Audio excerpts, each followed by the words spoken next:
안녕하십니까. 더비용 회원 여러분, 청소년 상담사 2급 필기시험 대비를 위한 학습 시간이고요. 오늘은 6번째 과목인 집단상담론의 4번째 시간입니다. 교재 위치는 565페이지입니다.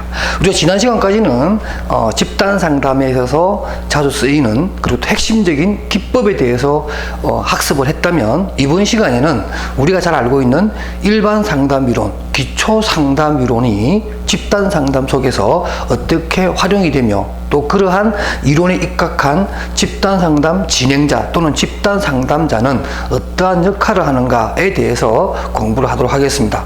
물론 이 부분은 우리가 알고 있는 정신분석 상담 이론부터 시작해서 최근에 이르는 현실요법과 이렇게까지 수많은 이론들을 다 담을 수는 없지만 핵심적인 내용만 담고 있어요. 그런데 이 부분을 공부하기 위해서 여러분들이 알고 있는 일반 상담이론에 대해서 지식을 좀 가져와야 됩니다. 그래서 특히 이 청소년 상담사 2급의 집단 상담론에 나오는 문제들은 사실 각각의 상담 이론들이 집단 속에서 어떻게 활용되는가 하는 부분에 대해서 이론의 순수한 내용들은 일반적으로 우리가 상담 이론에서 출제가 많이 되고요. 이 파트에서 주로 우리가 좀 봐야 될 것은 뭐냐면, 그러한 이론에 입각한 집단 상담자가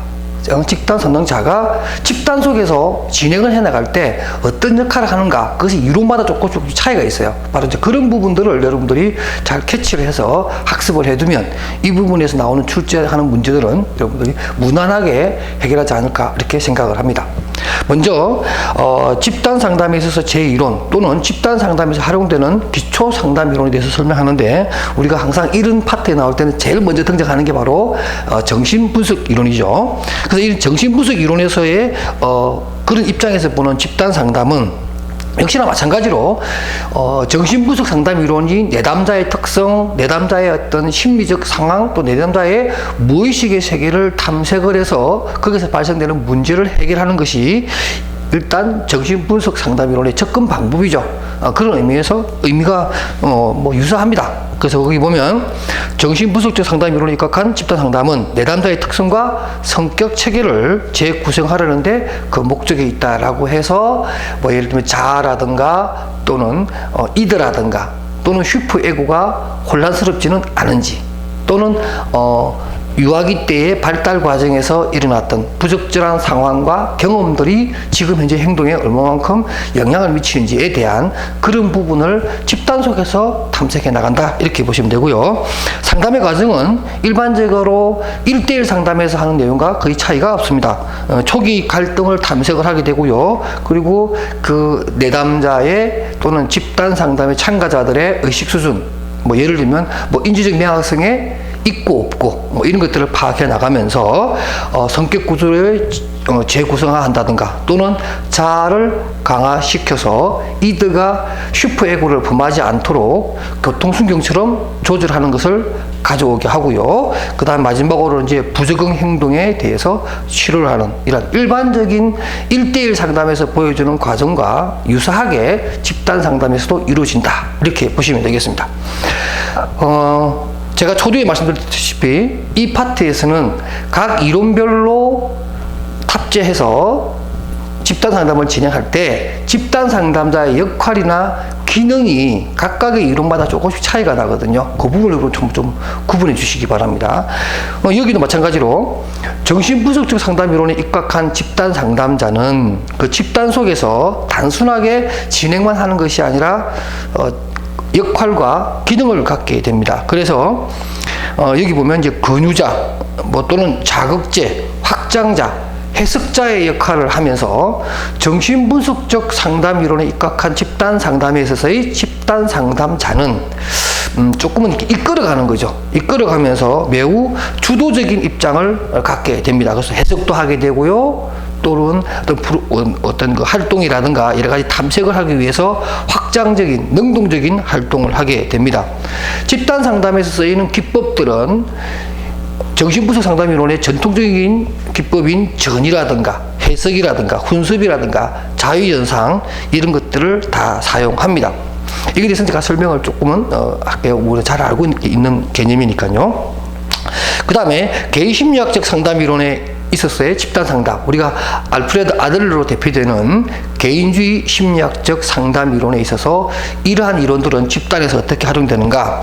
일단 뭐 개인 심리학적 집단 상담에 대한 부분은 전체적으로 인간관에서 프로이트의 정신분석 상담 이론과 워낙 현격한 차이가 납니다. 그래서 이러한 차이점에서부터 출발하게 되면 이해하기가 쉽습니다. 예를 들면 프로이트의 경우에 인간관이라고 하는 것은 인간은 생물학적이면서 결정론이면서 인간은 분석되는 존재다 이렇게 얘기했죠. 그러나 알프레드 아들러는 인간은 분리할 수 있는 존재가 아니라 총체적으로 봐야 되며 인간은 생물학적인 존재가 아니라 자기 실현 가능성이 있는 매우 능동적인 그러한 인간관을 가지고 있죠. 그런 차이점에서 이론은 상당히 다른 모습을 보여줍니다.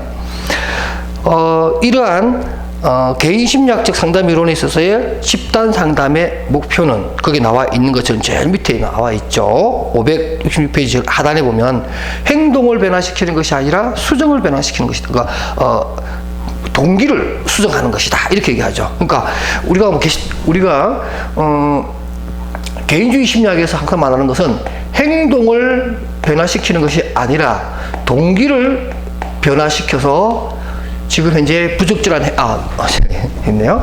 동기를 변화시켜서 지금의 행동을 적절한 행동으로 수정케 하는 이러한 전략을 씁니다. 567페이지로 갑니다. 그리고 이러한 알프레드 아들러의 개인주의 심리학의 가장 첫 번째 또 목표 중에 하나는 완전한 것은 없다. 완벽을 추구하는 것 뿐이지, 과정일 뿐이지, 완벽한 그 자체를 우리가 획득하기는 힘들다라고 함으로 해서 인간의 어떤 가능성에 많은 가치를 두고 있다는 것도 꼭 알아두시기 바랍니다. 개인 심리학적 상담 이론이 집단 속에 들어왔을 때 또 그것을 탑재한 집단 상담자는 어떤 기능과 역할을 하냐면은 일단은 노력하고 활동하는 역할을 한다라고 해서 집단 속에 있으면서 정신분석 상담 이론에서는 적극적이고 주도적인 입장을 취하는 반면에 개인주의 심리학적 상담 이론에 있어서의 집단 상담자는 주도적인 것보다는 협력화가 도와주고 지지하는 역할을 더 중요하게 생각을 합니다. 꼭 알아두시고요. 그러니까 조력해준다. 이렇게 여러분들이 정리하시면 되겠습니다. 또 개인 심리학적 집단 상담의 기술입니다. 역시 마찬가지로 우리가 알고 있는 개인주의 심리학 상담 이론에서 쓰이는 전형적인 기법들입니다. 예를 들면 역설 기법이라든가 단추 누르기, 스프의 침 뱉기, 또 마치 뭐뭐인 것처럼 해서 가상적 목표를 세워서 어떤 자기 생활을 컨트롤할 수 있도록 하는 그런 기법들입니다. 그런데 뭐 대부분의 어떤 기법들에 대해서 여러분 잘 알고 계신데요. 그 3번에 나오는 스프의 침뱉기라고 하는 이 기법에 대해서 여러분들이 오프라인 강의에서도 많이 질문도 받고 학교에서도 제가 질문을 많이 받는데요. 이 스프의 침뱉기에 대해서 상당히 좀 혼란스러운가 봐요. 한번 이 시간에 좀 정리를 했으면 좋겠습니다. 자, 이 스프의 침뱉기는 이제 이런 기법을 명명하게 된 것 자체가 좀 재밌는 일화가 있죠. 이런 인터넷에 찾아보면 다 나오는데 그런 얘기입니다. 예를 들면 학교의 학생 식당에서 어떤 친구가 먹는 어떤 식판에다가 침을 뱉어서 그 식판을 뺏어버리죠. 왜냐하면 침을 뱉음으로 해서 그 친구가 더 이상 먹지를 못하잖아요. 남이 자기 밥에다 침을 뱉었는데 그걸 어떻게 먹어요? 좀 더러워서 비위생색이죠. 그러면서 못 먹으니까 그 식판을 뺏어오는 거예요. 자기 것으로 침을 뱉은 사람이 이런 것에 착안을 해서 만든 겁니다. 그게 뭐냐면 어떤 내담자의 행동 자체를 못하게 막는 거예요. 그래서 내담자가 어떤 행동을 한다. 자, 여러분 잘 보세요. 스프의 침뱉기는 이런 겁니다. 내담자가 어떤 행동을 합니다. 행동을 해요. 근데 이 행동이 내담자에게 상당히 어떤 탐닉적이면서 뭔가 좀 이익이 되는 것들입니다. 근데 사실 바람직한 행동은 아니에요. 내담자의 좀 바람직하지 못한 행동인데 내담자 개인적으로는 그게 굉장히 좋은 거죠. 예를 들면 흡연을 한다고 칩시다. 흡연을 하고 있으니까 행동이 다른 사람들한테 별로 좋은 행동은 아니에요. 그런데 내담자에게는 매우 탐닉적인 행동입니다. 근데 이 행동을 못하게 하고 싶어요. 침을 뱉어버리고 싶습니다. 침을 뱉어버리면 이 행동을 못하겠죠. 그렇죠? 식판을 뺏어와 버린다는 얘기죠. 그래서 예를 들면 뭐 이 내담자가 피는 담배 속에 아주 혐오 물질을 집어넣어 가지고 이 행동을 하는 순간 그 혐오 물질이 작용을 해서 혐오스러운 상황을 만들어 버리면 흡연이라고 하는 행동을 못하게 되겠죠. 바로 그런 겁니다. 그러니까 우리가 행동주의에서 말하는 혐오 치료와 비슷한 그런 개념으로 여러분들 이해하시면 됩니다. 뭐 이 외에 다른 여러 가지 방법으로 설명을 하는데 제가 알기로는 이런 게 굉장히 좋다는 거죠. 예를 들면 이런 거예요. 상담에서 보면 이런 거죠. 어떤 사람이 막 어떤 어떤 내용을 가지고 있냐면 막 늘 죄책감에 쌓이게 돼요. 습관적으로 죄책감에 쌓이고 있는 사람이 있어요. 그러면서 늘 행동이 그것 때문에 괴로워하죠. 그런데 침을 탁 뱉습니다. 어떤 침을 뱉느냐? 당신이 자꾸만 늘 이렇게 죄책감을 갖는 이유는 당신이 어쩌면은 착한 사람 컴플렉스가 있는 건 아닌가? 일부러 착한 사람이 되기 위해서 좀 과도하게 죄책감을 일반인들보다 더 심하게 느끼는 건 아닌가라고 함으로 해서 착한 사람 컴플렉스에 대한 부분을 침으로 탁 뱉어버리는 거죠. 그러므로 해서 이 사람이 죄책감을 느낄 때마다 내가 착한 사람 되려고 하는 의도적인 자기애가 아주 강한 그런 것은 아닌가라고 자각을 함으로 해서 죄책감을 해소시키는 이러한 기법으로 상담 장면에서는 많이 활용을 합니다. 이렇게 해서 개인 심리학적 상담 이론의 기법에 대해서 좀 우리가 정확하게 한번 알아본 거 참고로 보시고요. 넘어가겠습니다.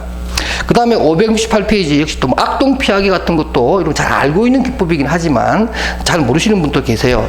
그러니까 악동 피하기는 그런 거예요. 내담자와 상담자 관계에 있어서 내담자의 어떤 의도된 행동이 있습니다. 그러니까 뭐라 그러냐면 어떤 부적절한 행동을 하는 어떤 청소년이 있습니다. 근데 이 청소년이 늘 그렇게 부적절한 행동을 일상생활에서 하게 함으로 해서 하면서 다른 사람으로부터 어떤 인정을 받냐? 쟤는 원래 저런 애야. 그렇게 자기를 아예 내버려 둬버립니다. 그러니까 자기는 이제 마음대로 부적절한 행동을 하게 되죠. 그래서 상담자에게도 똑같은 얘기를 하는 거예요. 나는 뭐 지금까지 그렇게 살아왔고 앞으로도 이렇게 살 것이며 상담자의 선생님이 나를 변화시키려고 해도 나는 결코 변하지 않을 것이다. 그러니 상담 선생님도 나를 포기해라. 이런 거예요. 그 악동이죠. 뭐 말이 악동이라 그래서 조금 너무 과한 표현이긴 한데, 그러니까 어떤 상담자가 이 악동의 어떤 그 술수에 말려 들어가가지고 상담 자체가 이 촉진적이지 못한 경우가 생길 수가 있어요. 바로 이러한 부분을 악동의 어떤 상황이죠. 그래서 이것을 피하기입니다. 뭐 피한다라고 하는 것이 물리적으로 피하는 것이 아니라 그러한 부분을 면밀하게 파고 들어가는 그러한 기법이라고 볼 수 있습니다. 그 다음에 기출문제를 한번 정리할게요. 이 알프레드 아들러로 대표되는 개인심리학적 집단상담에서 집단원이 사용하는 자기보호 성향의 기제들은 어떤 것들이 있는가. 그러니까 집단원들 중에서 이 집단 상담에 잘 참여하지 못하고 촉진적인 활동을 못하는 그러한 집단원 중에서의 내담자들의 어떤 방어 기제라는 것들이 있는데, 그게 대충 보면 변명을 한다든가 철회를 한다든가 공격성을 보인다든가 하는 이런 모든 것들이 어떤 자기 방어적인 기제로 쓰이고 있습니다. 이것을 일반적으로 자신의 어떤 자존감 내지는 이스템이라고 하는 이 자존감을 지키기 위한 하나의 고도화된 방어 기제다, 이렇게 보시면 되겠습니다. 그 다음 실존주의 상담 이론과 집단 상담입니다. 우리가 일반적으로 실존주의는 첫 만남 집단 상담에서 많이 쓰이는 상담 이론이라고 여러분 알아두시고요. 일단은 실존주의 상담 이론은 프로이트로 대표되는 정신분석 상담 이론에서 보는 인간관과 상당히 차이가 있죠. 일단 실존주의라고 하는 측면에서의 인간관은 인간에 대해서 굉장히 긍정적으로 평가하고 자아실현 가능성을 인정을 하고 인간의 어떤 긍정적인 면을 강조합니다. 그래서 인본주의 상담 이론의 대표적인 것이 바로 실존주의인데요. 이런 실존주의 상담의 목적은 개인 상담이나 집단 상담이나 여기 나와 있는 것처럼 자기 자신에게 진실하도록 하고 또 자기와 자기를 둘러싼 세상에 대한 관심의 폭을 넓혀 주는 것이며, 무엇보다도 삶의 의미, 실존의 의미를 집단 속에서 각성하고 느끼게끔 하는 것이 실존주의 상담 이론을 탑재한 집단 상담의 목표입니다. 이러한 실존주의 상담 이론에 있어서의 집단 상담자의 기능과 역할을 보게 되면 실존주의는 사실 특별한 기법을 사용하지는 않습니다. 오히려 기법보다는 지금 현재 그 사람 그 자체에 집중을 하는 특징이 있고요. 그 다음 두 번째 보게 되면 실존적 관점에서 치료라고 하는 것은 동료 A이자 상담자와 내담자가 함께 하는 것이다 라고 해서 어떤 우월적 지위를 가지고 상담자가 진행을 하는 것이 아니라 내담자와 상담자는 독립된 하나의 인격체로서 서로의 실존을 인정하면서 진행하는 내용이고요. 그 다음에 집단에서의 변화는 상담자와 관계뿐만 아니라 다른 내담자와의 관계성에서 만들어지기도 하고 변화가 일어난다, 이렇게 설명을 합니다. 569페이지 향상학습에 제가 미국의 실존주의 상담 이론가인 얄롬의 내용을 좀 적어놨습니다. 거기 보면 실존주의 상담 이론에 입각한 집단 상담에서의 치료적 요인 해가지고 얄롬이 총 11개를 설명해놨습니다. 그래서 뭐 희망 심어주기와 그것부터 시작해서 제일 마지막에 570페이지 상단에 있는 실존적 요인까지 해서 11개의 치료적 요인을 설명을 해놨습니다. 참고로 좀 봐주시고요. 그 570페이지에 위에 보면 기출 정리라고 하는 것이 있습니다. 자, 이 기출 정리에는 조금 전에 말했던 그 얄롬의 치료적 요인 11개 중에서 교정적 정서 체험에 대한 사례를 제대로 표현한 것 몇 가지를 소개해 놨습니다. 교정적 정서 체험에 대해서는 여러분들 569페이지 바로 앞장이죠. 얄롬이 말한 것 중에 방가로 5번이 있습니다. 1차 가족 집단의 교정적 반복 발달이라고 하는 내용이 있고요. 이러한 내용이 어떤 사례로 소개가 될 수 있냐면 예를 들면 이런 거라는 거죠. 기출문제에 정서 체험 사례 1, 2, 3을 한번 설명할게요. 1번 강렬한 정서적 강렬한 긍정적 정서를 표현하는데 이것은 그녀 또는 그에게는 드문 일이다 라고 해서, 다시 말해서 드문 일이라는 거죠. 긍정적 정서를 표현하는 것 자체가 드물었는데 이분의 그것을 보여줬다. 이것은 상당히 좋은 변화라는 뜻이죠. 평소에 자신의 어떤 정서가 늘 부정적이고 좀 수동적이고 피해적인 희생자적인 그러한 정서적 표현을 했던 어떤 그 사람 또는 그녀가 이제 긍정적 정서를 표현하기 시작했다. 이거는 이제 실존주의 상담의 어떤 긍정적 결과라고 보여지는 거죠. 두 번째 보세요. 조롱, 거부, 휘말림 등 두려워하는 끔찍한 일이 일어나지 않았다. 그러니까 어떤 생각이나 행동이나 또 자기 자신에 대한 정확한 이해를 바탕으로 하니까 평소에는 조롱거리로 느껴졌던 것들이 이제는 아무렇지도 않는 또는 무의미한 것으로 극복할 수 있는 어떤 태도의 변화, 자신감이 생겼다, 이런 얘기고요. 그 다음 또 3번에 보면 전에 알지 못했던 자기의 부분을 회복했고 그리하여 새로운 방식으로 타인과 관계할 수 있게 되었다. 바로 이런 것들입니다. 이런 것들이 이제 실존주의 상담 이론의 긍정적인 결과라고 볼 수가 있겠죠. 이런 것들은 이제 교정적이라는 것은 이제 고쳤다는 뜻이니까, 그죠? 교정을 한 정서적 체험의 사례는 이렇게 지금 세 가지 예를 들었는데 이러한 변화들을 우리가 볼 수 있다, 이렇게 설명이 가능하겠습니다. 그 다음에 인지적 정서적 합리이론, 우리가 보통 뭐 REBT라고 하는 거죠. REBT, REBT인데 B를 이렇게 가로치는 경우도 있습니다.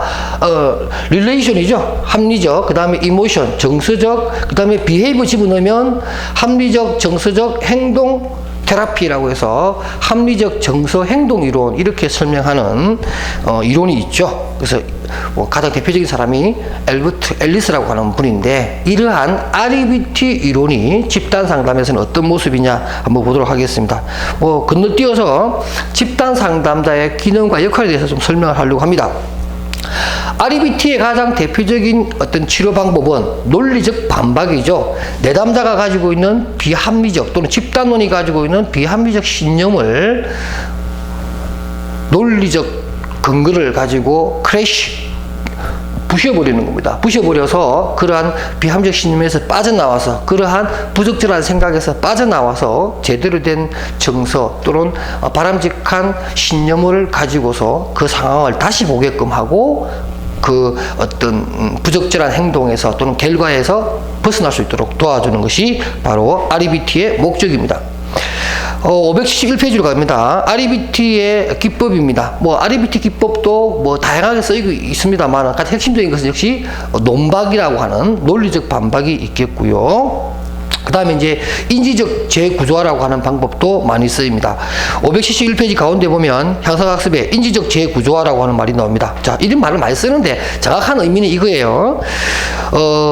비효과적 행동 패턴이 나타나는 것은 인지구조 때문이라고 보고 관련된 인지구조를 바꾸면 효과적인 행동 패턴이 나타날 수 있다고 보는 것이다. 다시 말해서 비합리적 신념에 빠져 있으면 비합리적 결과가 간다라는 거죠. 그런데 어떤 논박을 통해서 이한 비합리적 신념 또는 비합리적 구조화가 되어 있는 어떤 내용들을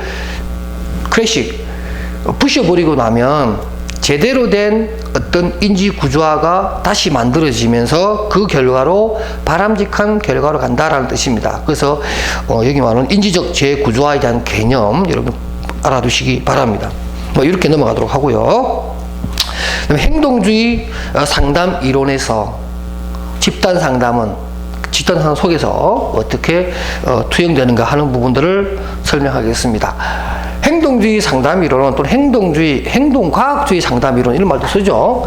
REBT와 상당히 좀 원래 뿌리는 같은데 이 이론이 이제 이쪽은 정서와 신념, 생각이라면 행동주의는 행동 그 자체에 주목을 하고 그것이 일단 원인으로 학습을 얘기하는 거죠.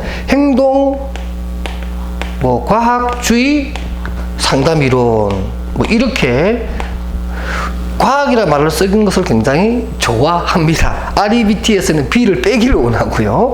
그건 또 내막이 있는데 이 시간에서는 설명을 생략하고요.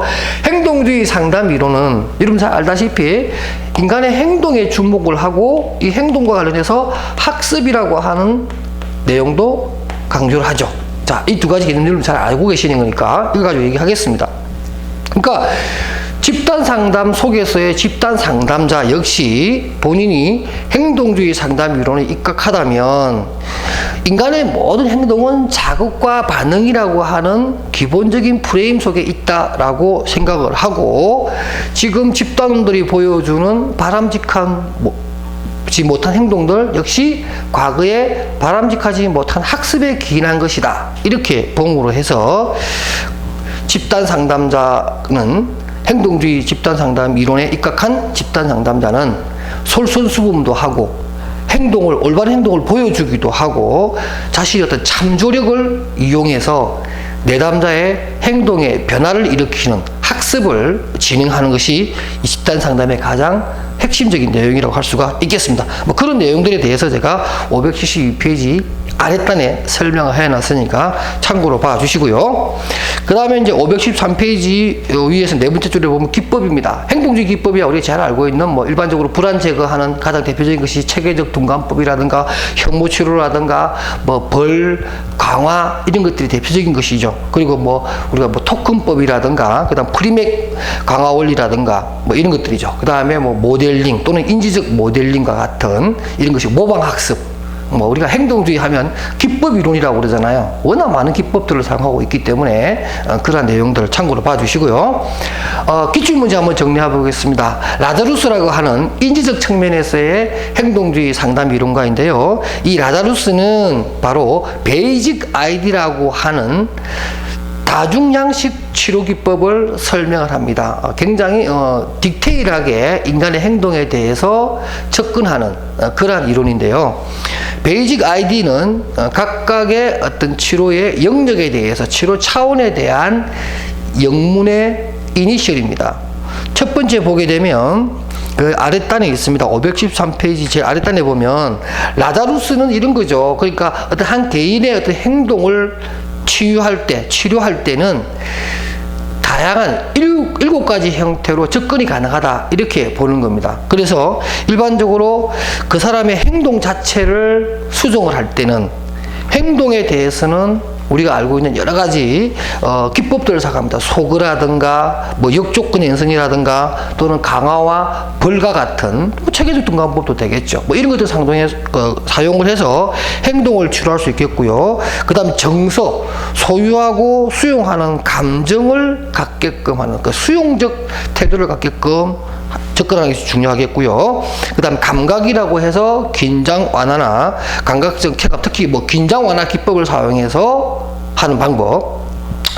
그 다음에 뭐 인지, 5번 같은 게 인지, 우리 조금 앞부분에서 보았던 그 REBT에서 보았던 인지적 재구성도 역시 제가 그랬죠. 이 이론은 뿌리가 같다고요. 그래서 공통적인 부분에 대해서는 같이 사용을 합니다. 그 다음 대인관계라든가 이런 부분에 있어서는 모델링 기법을 사용할 수도 있겠고요. 그 다음에 또 약물 또는 생물학적인 측면에 있어서 뭐 운동이라든가 영양 섭취라든가 또 물질 남용을 중지시키는 이런 것들이 있겠죠. 그러니까 이 라자루스는 단순한 어떤 학습으로 행동을 수정한다. 이거 전체적으로 맞는 얘기인데, 그 학습이라고 하는 내용 자체를 7개 영역으로 나누어서 행동부터 약물까지 구분해서 접근하는 것이 좋겠다. 이렇게 설명을 하는 겁니다. 자, 넘어갑니다. 이제 현실요법 이론부터 또 설명을 할게요. 현실요법은 이 부분은 조금 내용이 좀 많네요. 그래서 요거는 인간 중심 상담 이론하고 같이 합쳐서 요거는 다음 시간에 하도록 하겠습니다. 오늘 여기까지 하고요. 다음 시간에는 514페이지 윌리엄 그레스의 현실요법이 집단 상담에서는 어떻게 활용되며 또 그러한 이론을 활용하는 집단 상담자는 어떠한 기능과 역할을 하는지에 대해서 알아보도록 하겠습니다. 여러분 수고하셨고요. 다음 시간에 뵙도록 하겠습니다.